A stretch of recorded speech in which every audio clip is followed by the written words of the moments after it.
see Sapp doing his thing. As you said, the defense line might have to have some screws loose, but they're still focused and understand what they're doing. I think he epitomizes that. Oh, absolutely. Look, let's keep it just a thou wow, like we say back in the South. You got to be half crazy to do this. Like this is taking the grate off of a fan, turning the fan on, and sticking your face in it. That's what it's like playing defensive line. It is aggressive contact every snap of the game. You are hitting somebody, and somebody is hitting you. Maybe when the game is out of reach and somebody's in victory formation, you just get up and tap each other. But otherwise, every snap of the game is a car wreck. You got to Yeah. love it and want to do it. And like Coach Sapp says, you got to love the taste of your own blood in your mouth because you're going to bleed in a game. It's going to hurt, but you got to find some kind of pleasure and pain to get up and keep going. And what he is simply this. Warren Sapp is comfortable in his own skin. He's not interested in what you think about the color of his pants. He doesn't care what you think about his mohawk. He is his own man. He shows up. And as he'll tell you, you're going to hear him way before you see him. You know he's in the building because his voice is traveling and is booming. But he loves being here, and he loves coaching. And here's something I want to tell everybody out there. It's not just Warren Sapp. When you look at Damian Lewis, D-Lew, when you look at Vincent Dancy, former head coach at Valley, and what the three of those guys are doing together for this defensive front, from the edge rushers to the line, it is unbelievable. The chemistry they have is like they've been working together for years. They're on the same page communication-wise. This is a coaching that's coaching like from a love standpoint versus an anger standpoint. Sometimes, you get those drill sergeant kind of coaches and there's a lot of barking. These guys are coaching with instruction and technique and motivation. They get it. I can't wait to see the results. Yep. And from you guys' video, I can see the chemistry, like you said. It's like the three brothers are working together to come for a common goal. It's nobody saying I'm the head this, I'm head. No, we all working together.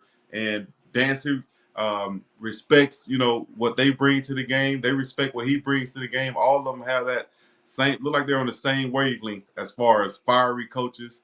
Shout out to Coach Nick Williams. He's in Syracuse, but he was on that wavelength too. But I think with Sapp and D. Lewis coming in, we didn't do that. We didn't lose anything. We only upped the level with those two guys coming in. I'm loving it on that defensive side of the football. And yeah, he's comfortable in his own skin. That's what I love too. And that's that's one thing you might see in common with great players. Or you can look at the two Hall of Famers on the staff. They're comfortable in their own skin. You saw Coach Prime out there with the knee-high socks on. And like Adam said on our podcast yesterday, if he wore that, people would just think he was senile. But Coach Prime wears it and it's swag, Oh, so yeah. it's He makes it look cool. My daughter was here last year, and she worked with me at Jackson State as well. And, she's doing film. She's like, it's amazing how cool Coach Prime can make tucking your jogging pants in your socks look. Like he would wear those long socks and tuck his pants into the socks, and you like, damn, man, why ain't I thinking that? But you walk out the house, you like, no, I got to change. I can't do this. But they can pull it off, man. They can pull it off. Yeah, and I've seen little kids out here in Hawaii with their pants tucked into their socks like Coach Prime. Seriously. So it definitely travels.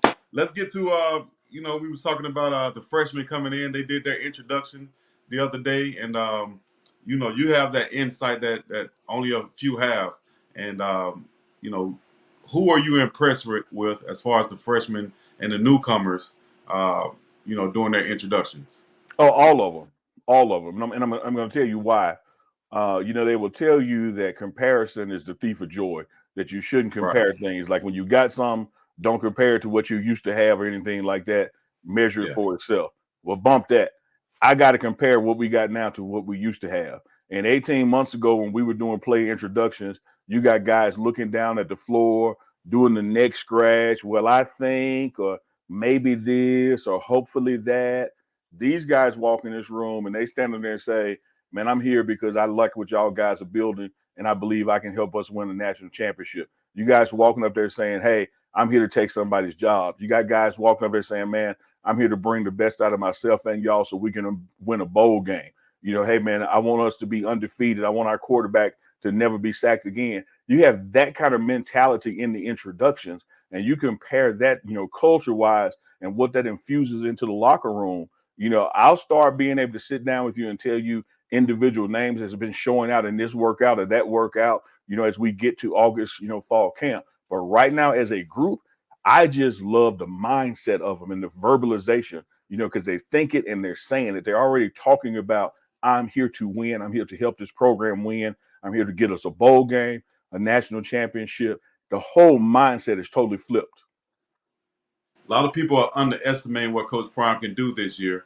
But a guy like yourself, a guy like myself, who've been watching from afar since the spring of Jackson State, when he came in and he worked with those players, and it wasn't a favorable time right then. But then he reloaded. He did what he knew he was going to do. He said, "You better get me now," and he said the same thing this past season. So this is reload time. This is the season now that we have the pieces in place to do what we're expected to do this upcoming season. How does it compare to Jackson State? I think it's the same thing. I tell people, man, I've been in this movie before, and I see the results of this movie. This is just Coach Prime Part 2, because when he inherited a traditional program at Jackson State that had several down years, and he came in with that spring COVID season and was able to measure what he had and what he needed, and just like here at Colorado, started off with some wins and everybody got excited, and then the wheels kind of came off and you didn't finish, the season as you had hoped. And that's when he said at Jackson State, you better get me now because you won't be able to get me again. And the same thing happened, flip the roster. You come into what was his second season at Jackson State. We go undefeated in conference and win the conference championship.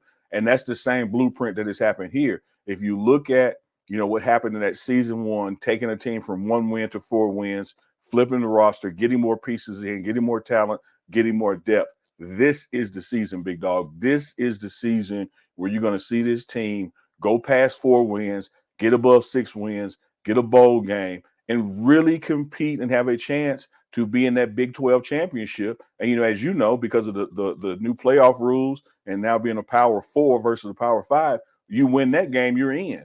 And right now, Right. people can say all they want to say about what they don't think Colorado is going to do. But last I heard, everybody lost except Michigan. So we're all starting from the same place because they're the champions.